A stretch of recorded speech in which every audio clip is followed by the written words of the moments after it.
Yep, Macduff's family is dead. She said, the wife's like, no, I don't miss him.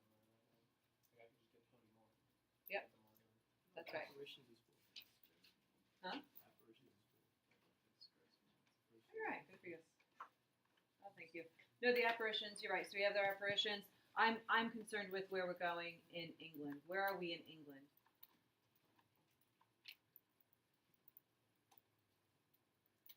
Yes, Macduff's wife. Right, Macduff's wife was saying, "I don't care that your father has left," to her son, and her son's like, "Yes, you do." And she's like, "No, no, no. Your father's dead to me." And he said, "Well, if my father was really dead, you'd be mourning. You wouldn't feel this way. You'd really be upset." And then Ross comes. Ross, who is her cousin, comes, and he says, "You have to get out of here." I'm sorry. He says that you can't be too mad at your husband. These are trying times. Nobody is to blame for what's happening right now. And she says, yes, he's to blame. He's to blame because you don't, as a nurturer, leave your family in danger. Right? And then Ross says, well, listen, I have to leave. I have to go now because he needs to get out of there. Nobody is safe in any particular place, especially anybody associated with Macduff. Because Macduff is now the enemy of Macbeth. Okay. What else? Macduff goes where? Where's Macduff? England. England. With whom? Malcolm. With Malcolm. What was the exchange between Malcolm and Macduff? Malcolm kind of like tests Macduff to make sure that he's not like a spy or whatever for Macbeth. He doesn't want him going back to Scotland. He doesn't want Macduff to end up like sending him back to Scotland for him to end up being executed. So he tests him, and then at the end he realizes that like, hey, he's on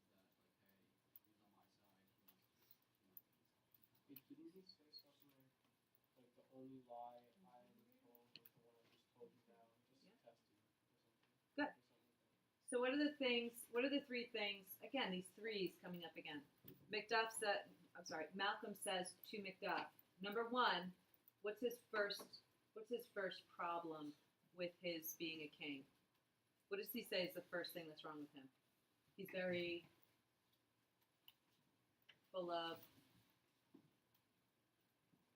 the women. Wait, Malcolm? oh. What are the three things he says disqualify him from being a good king? You're better off with Macbeth because I would be a worse king. Because number one, I'm full of. That's two. Lust. Lust, right? There are not enough women in all of Scotland to fill the cistern of my desires.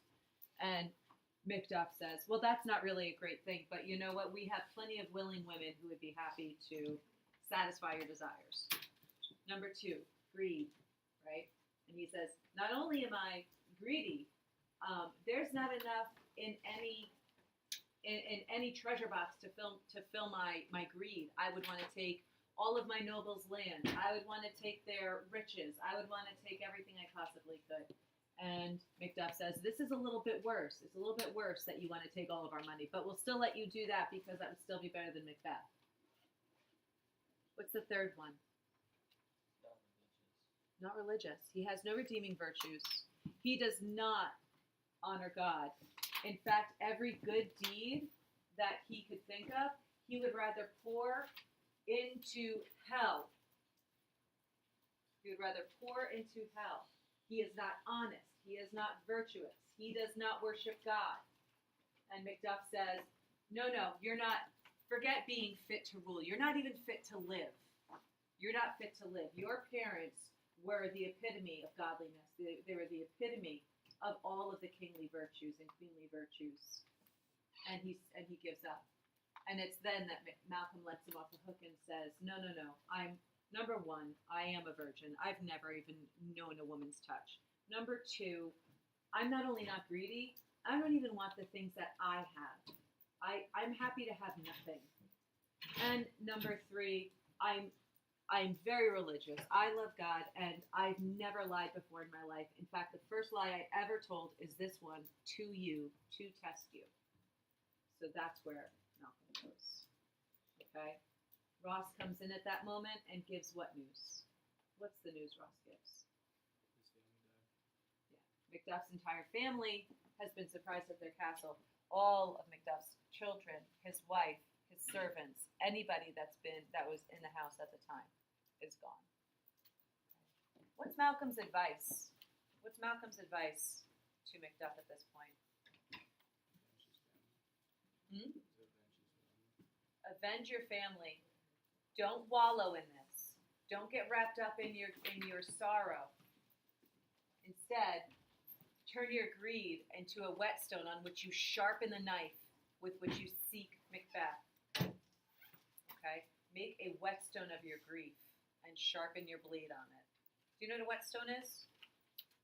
Have you ever seen a cooking show where they have to sharpen their knives, right? And they use like a slate thingy. That's the whetstone is the thing on which you sharpen your knife. Okay? So make your blade nice and sharp. Let's go get Macbeth. All right. We're on page 155 then.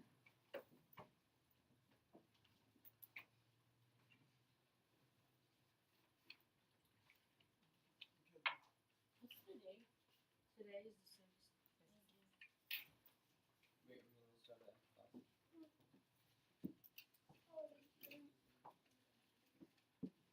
I think we have another line in Act 4.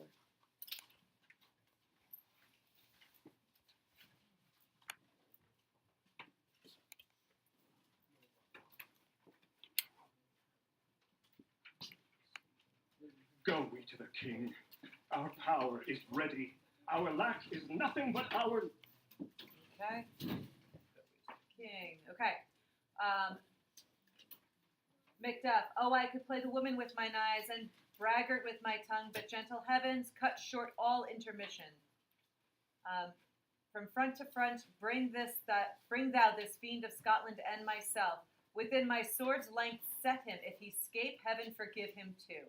So he's saying, I could play the woman with mine eyes. I could cry like a woman cries. I could feel as strongly as a woman feels. You guys can close your laptops. You don't need them anymore. I'm just finished setting up my journal. I'm like just copying and pasting what I have. But and he's saying, and I could brag with my tongue. I could be all big, bold talk right now. But I don't want to do anything else. Get anything else out of my way. The only thing I want you to do is to bring the fiend of Scotland, Macbeth, to me. And if I let him get away, if I'm not the one who actually punishes Macbeth, then let heaven forgive him. Let him be cleansed of all sin, because I take everything on me right now. Malcolm says, come, go we to the king. Our power is, well, first he says, this tune goes manly. This tune goes manly. Way to go, buddy. You're manning up now. Let's go and fight, right? And he says, this tune goes manly.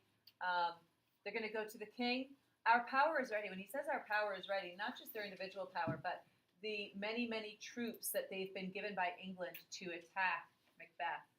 Remember, he has old Seward and his son who are going to help them. And the 10,000 troops that they bring with them will all attack Scotland all at the same time. But are they attacking Scotland? They're trying to save Scotland. They're not attacking Scotland. They're attacking Macbeth's troops. And the distinction between Macbeth's troops and Scotland is that Macbeth is the one that everybody is trying to get rid of. And we'll see how his troops deal with that. Believe Macbeth is ripe for shaking, and the powers above put on their instruments. Receive what cheer you may. The night is long that never finds the day.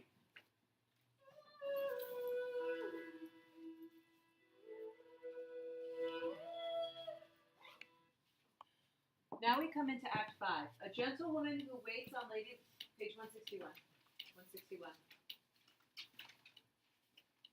A gentlewoman who waits on Lady Macbeth has seen her walking in her sleep and has asked a doctor's advice. Together they observe Lady Macbeth make the gestures of repeatedly washing her hands as she relives the horrors that she and Macbeth have carried out and experienced. The doctor concludes that she needs spiritual aid rather than a physician. So This is one of the most famous scenes in any Shakespearean play, but also in theater history. This idea, Lady Macbeth is walking as though she is awake, but she's asleep. She's sleepwalking. Those of you in psychology know how deeply connected to our psyche and our subconscious sleepwalking is. And we know how dangerous it is to wake a sleepwalker, right? It's very scary for them. Lady Macbeth is in effect walking in her sleep, and when she revisits the moment that they spoke, that we read about, when she and Macbeth spoke after Macbeth killed Duncan, she said to him, "My hands are now as red as yours, but I would fain to wear a heart so white." And she called him a coward. But now, in her sleep, as she's walking, she can't get this feeling, this sight of blood off her hands. And it's in her head, and it's deeply vested in her head. The way that we get this information is not from Lady Macbeth saying, "Oh man, I'm really upset. I'm very disturbed over this." We have the gentlewoman or the lady in waiting, and we have the doctor observing her deeply tormented. When she should be sleeping, she's walking with her eyes open, and she's seeing these visions.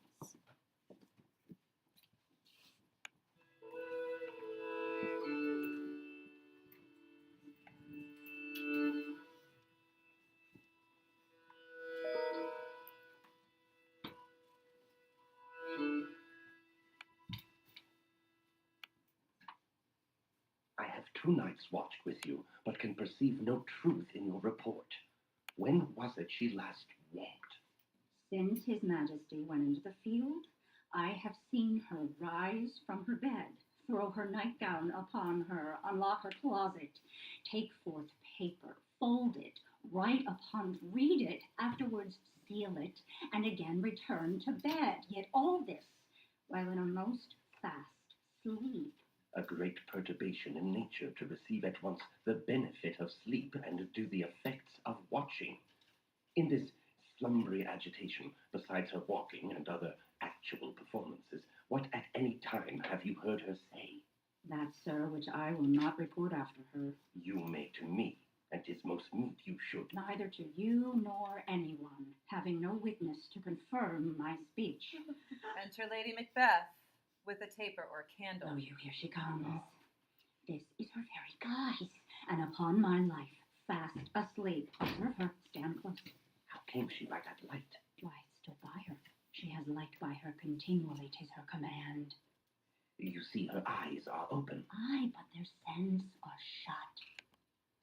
As we set up this scene, the lady in waiting says to the doctor, he says, "You have to tell me, what did you hear her say? What has she said out loud?" And the lady says, "I will not tell you a word that I have heard come from Lady Macbeth's mouth." Why? Because she might be convicted of killing something if she's killing Duncan or whatever. Yeah, as soon as she opens her mouth and says something that might put the queen under suspicion, the queen won't get in trouble. She will. She'll be in danger, great danger, because she has no witness. That's why she's brought the doctor. She has no witness to say, yes, that's what Lady Macbeth was saying. That's why she has the doctor here. So setting up this tension, this paranoia, even among people who are not soldiers. These are not people who have been fighting against Macbeth, who have been debating his ability to lead. These are just common people. And she's saying, I'm scared. I can't tell anybody what I heard. And then even Lady Macbeth, who should feel more secure in her placement set, requires that she has a candle by her at all times. She's afraid of the dark. Lady Macbeth is afraid of the dark. That's legitimately, that's literally as well as figuratively. She's afraid of the dark literally, and she's afraid of the dark as a metaphor. Does that make sense? Yeah. What is it she does now? Look how she rubs her hands. It is an Line accustomed 30. action with her to seem thus washing her hands. I have known her continue in this a quarter of an hour. Yet here's a spot. Hark. She speaks. I will set down what comes from her to satisfy my remembrance the more strongly. Out, damn spot. Out, I say. 1, 2. Why then? It's time to do it. Hell is murky. 5, my lord. 5. A soldier and a feared? What need we fear who knows it when none can call our power to account? Yet who would have thought the old man to have had so much blood in him? Do you mark that? The Thane of Fife had a wife. Where is she now? What? Will these hands ne'er be clean? No more of that, my lord. No more of that. You mar all with this starting. Go to. Go to. You have known what you should not. She has spoke what she should not, I am sure of that. Heaven knows what she has known. Here's the smell of the blood still. All the perfumes of Arabia will not sweeten this little hand. Oh! Oh! What a sigh is there? The heart is sorely charged. I would not have such a heart in my bosom for the dignity of the whole body. Well, When Lady Macbeth is washing her hands, out, damn spot. This is the metaphor for her guilt. She cannot wash her guilt away.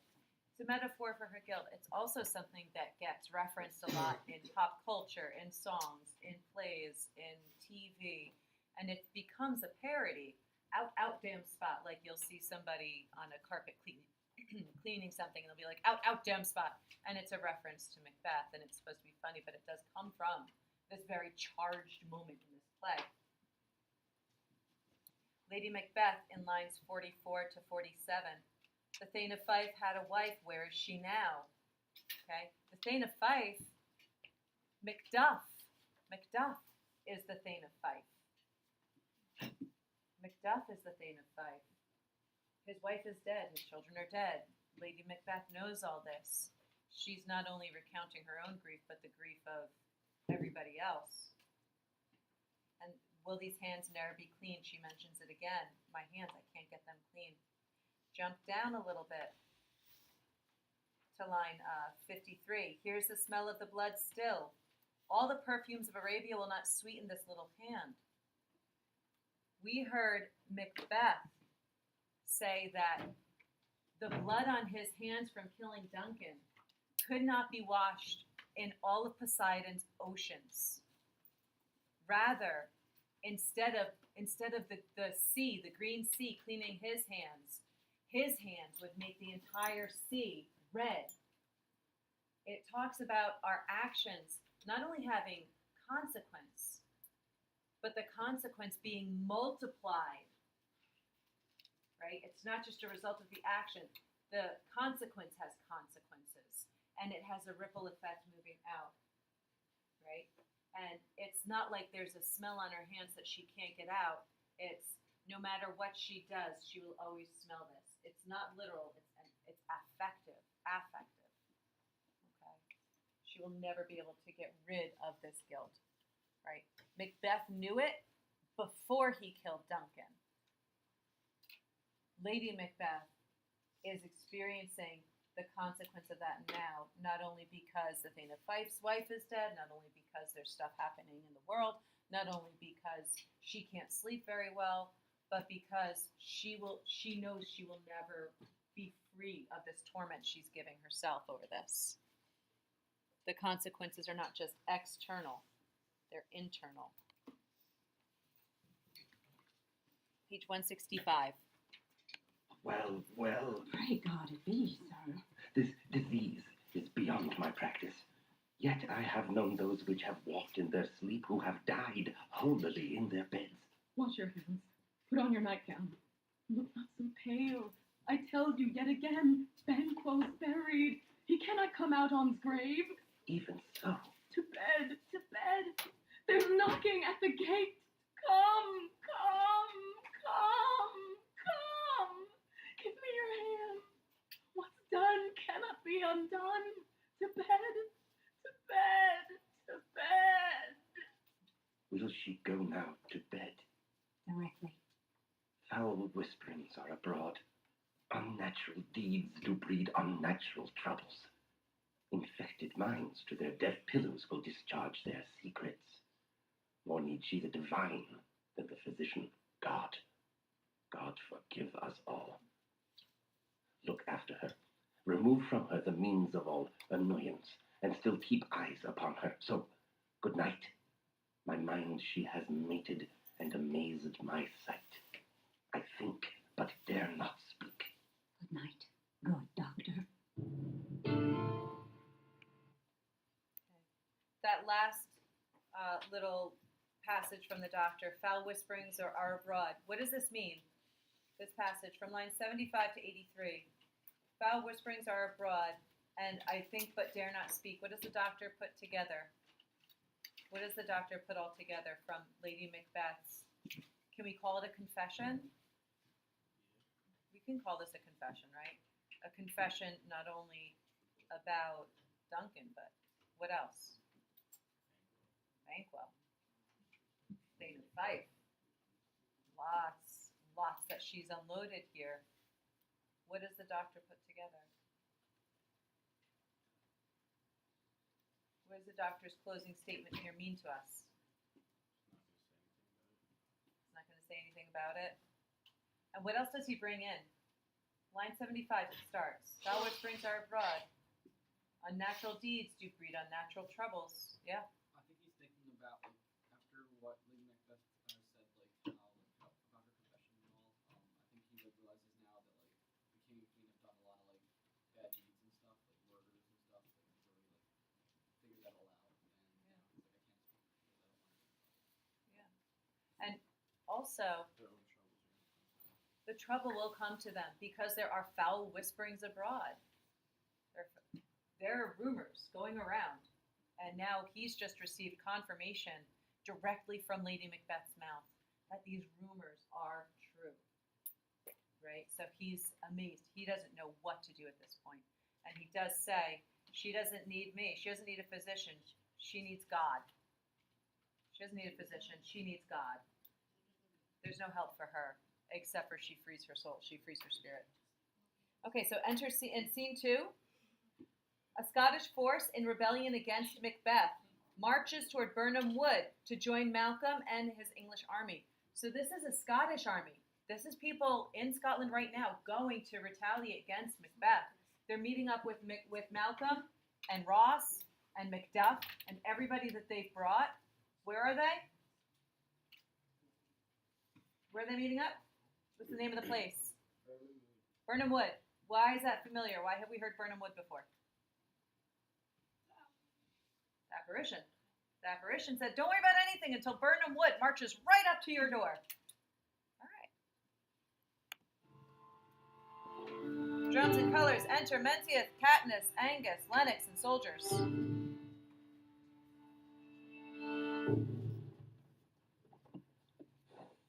The English power is near, led on by Malcolm, his uncle Seward, and the good Macduff. Revenge is burden them, for their dear causes would to the bleeding and grim alarm excite the mortified man. Near Birnam Wood shall we well meet them. That way are they coming. Who knows if Donalbain be with his brother? For certain, sir, he is not. I have a file of all the gentry.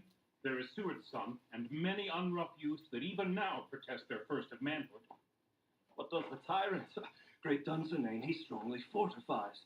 Some say he's mad, others that lesser hate him do call it valiant fury. But for certain, he cannot buckle his distempered cause within the belt of rule. Now does he feel his secret murders sticking on his hands. Now minutely revolts upbraid his faith breach. Those he commands move only in command, nothing in love. Now does he feel his title hang loose about him, like a giant's robe upon a dwarfish thief. Who then shall blame his pestered senses to recoil and start, when all that is within him does condemn itself for being there? Well, march we on, to give obedience where 'tis truly owed. Read we the medicine of the sickly wheel, and with him pour we in our country's purge each drop of us. Or so much as it needs to do the sovereign flower and drown the weeds. Make we our march towards Burnham! Okay. They're talking about now the state of Scotland. Now what's happening? Where are the Scottish soldiers marching toward the people who are going to attack Macbeth? What's Macbeth doing? What's Macbeth doing?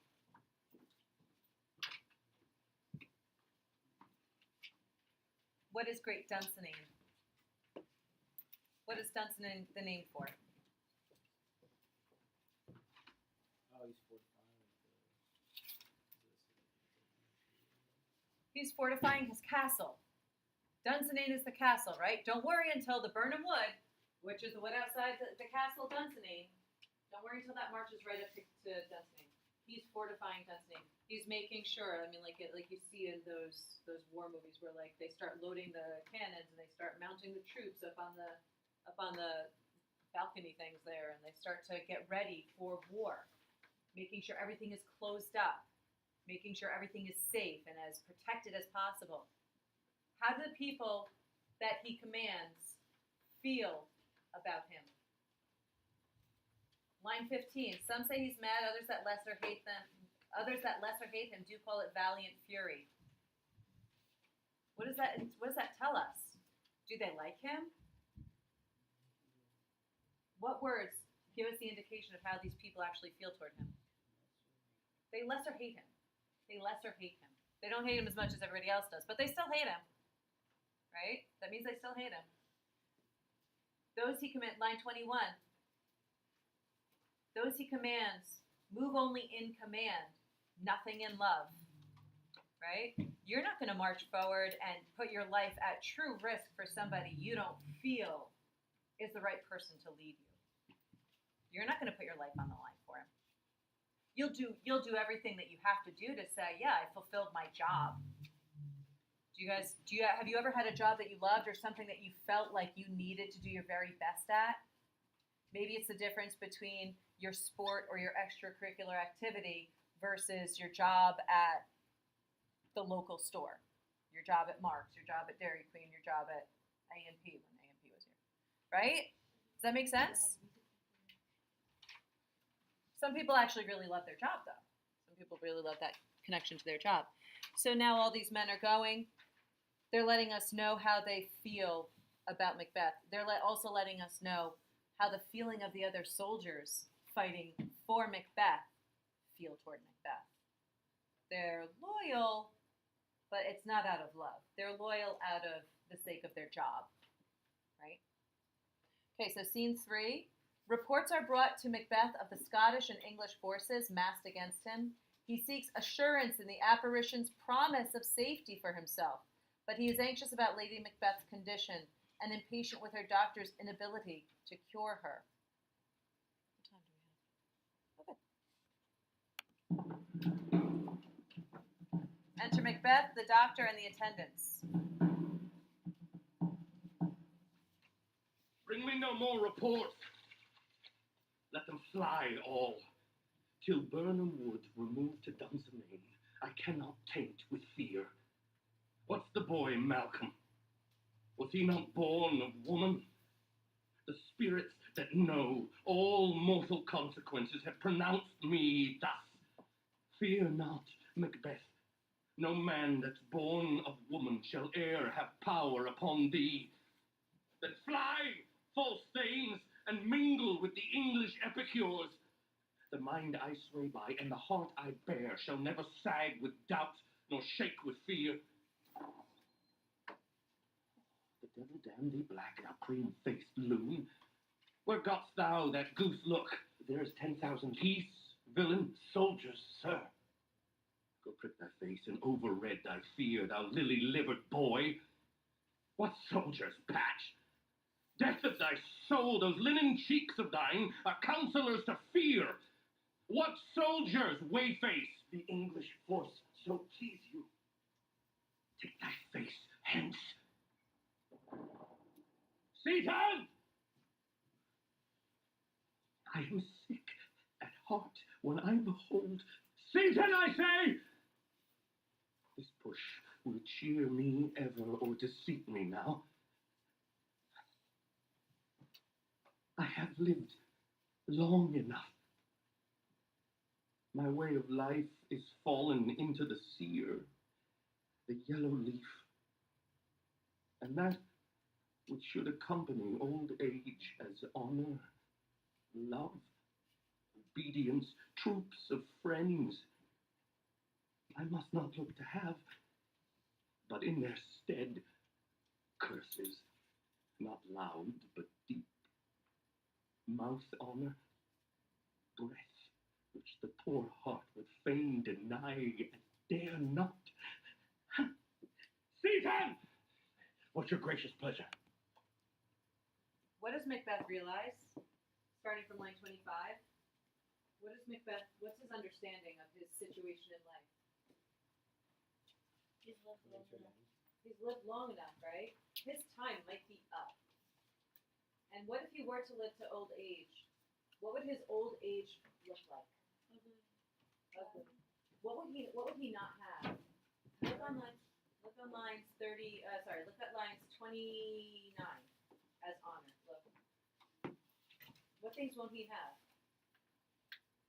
Not like power, not his voice isn't loud enough. Is that what he's saying? Look up. Go to line 29 as honor. Read that line and then just read me those words. His honor, love, obedience. Troops of friends. Right? He won't have honor in his old age. He won't have love. He won't have obedience. He won't have troops of friends. When we get to our old age, we want to be surrounded by the people who love us. Instead, what is he going to have? I must not look to have that, but in their stead, he's going to have line 31. Curses. And he says, not loud, but deep. People aren't going to raise their voice against me loudly, but they're going to feel it deeply in their hearts. This sounds a whole lot like what they were just saying, what Menteith was just saying to his other lords who were getting ready to attack Macbeth. They follow him in loyalty, but not in their hearts. They're not following him in their hearts. They're following him in their job title, their job description. And he knows it. He knows it. We're going to stop here. We'll pick up line 35 on page 171 tomorrow. If you don't have your book, if you don't have your library card, get it. Do it. You need this by Friday. It will take time. It will be time consuming. The first one especially.